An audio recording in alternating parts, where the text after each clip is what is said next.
You've been accused of being not just too close to the military, but also you've been accused of being soft on the Taliban, of being linked to the Taliban. Some of your critics have even dubbed you Taliban Khan, because in the words of the Pakistani journalist Cyril Almeida, you've, quote, mainstreamed extremism. It's an allegation, even in the West, in the outside world, we hear more and more that Imran Khan is soft on the Taliban, that he distinguishes between good and bad Taliban. What's your response to such criticisms? Firstly, what is the evidence that I'm close to the military?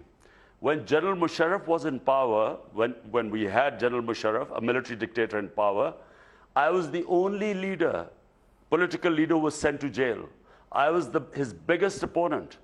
I was against his military rule, probably, which is why I was the only one sent to jail.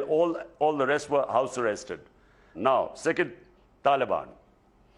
Most people do not understand the whole Taliban syndrome.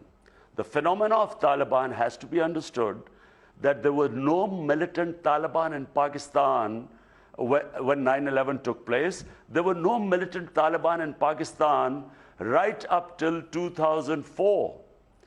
The militancy started in Pakistan when Pakistan Army went into our tribal areas. The tribal areas of Pakistan are per capita are the most weaponized place on earth. It has more weapons than anywhere else. So when the Pakistan Army went into the tribal areas, collateral damage took place because there were villages that were being bombed, women and children were being killed, and our Taliban was not an ideological movement. The ideological part would be barely 5%.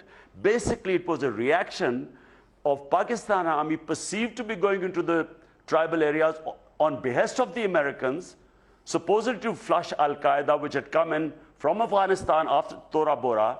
And so we did not have ideological Taliban as a movement.